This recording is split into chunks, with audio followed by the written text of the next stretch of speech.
We've got about just over 2 weeks until the golf course open again, so as many of you are working from home, kids have gone back to school, let's try and use that time to make your putting practice at home the best it possibly can do. We want it to be realistic and give us some feedback. So today we're going to look at capture size.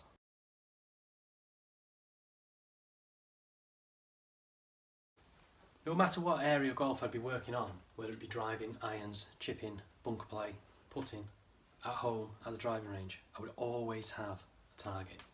If we don't have a target, we don't know how accurately we've hit the shot.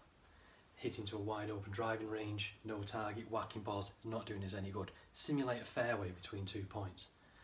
Now, just because we're at home and we don't have a hole in the ground, doesn't mean we can't replicate what that hole would be.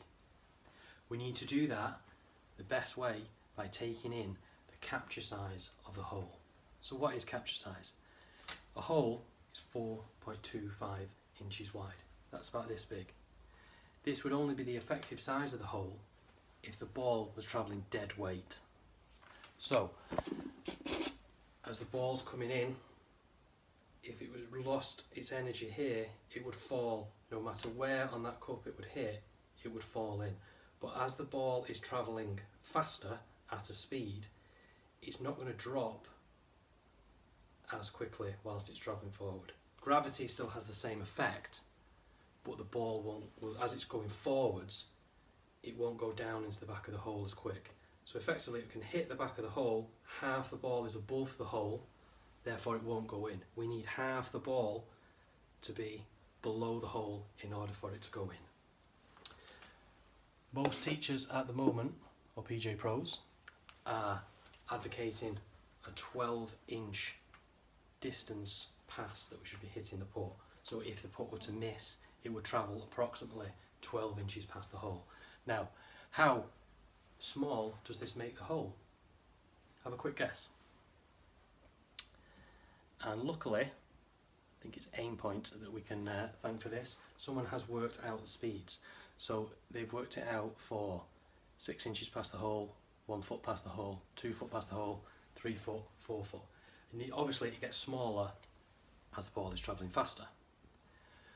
At 1 foot past the hole, 12 inches past the hole size reduces from 4.25 inches to 2.6 inches. Now, I used to talk about this a lot when I was teaching putting. I still think now, probably about 9 years after I first first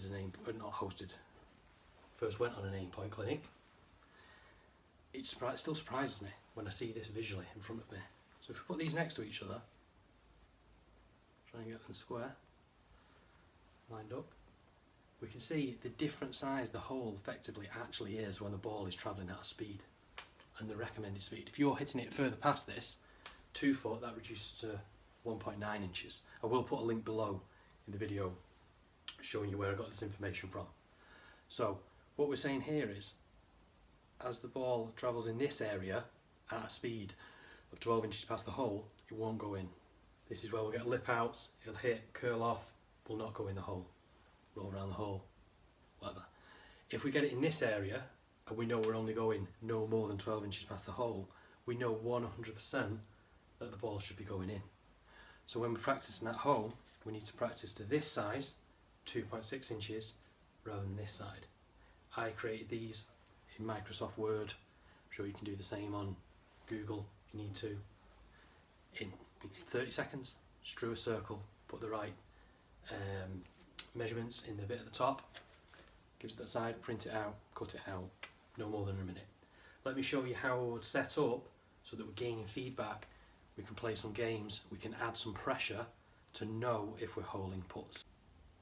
This is how I would be setting up at home. I've cut my hole out 2.6 inches wide and I've put an alignment rod 12 inches past the hole. And what I need to make sure that I do is hit the small hole and have the ball not travel more than the 12 inches past. Then I know that I've hit that putt straight. We're lucky in a way at home that because our floors are all pretty much level, our carpets are pretty much flat, that we can really see how straight we hit putts. There's not going to be too much bend or green reading effectively that we would have to read into this putt. We can aim straight at the hole, we can see how good we're starting the ball on line and where it finishes in relation now to a realistic target.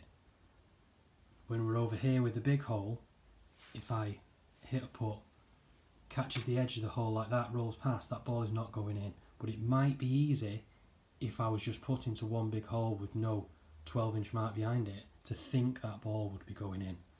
When I get out on the golf course, I'm now not holing the putts because we've not factored in capture size into our practice.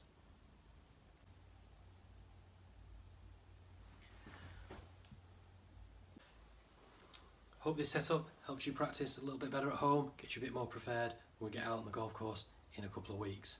If you like the video, you can subscribe to YouTube below. You can also like our Facebook page, Instagram page, Twitter, at Plain Face Golf. You'll find us and keep up to date with our latest videos and latest products.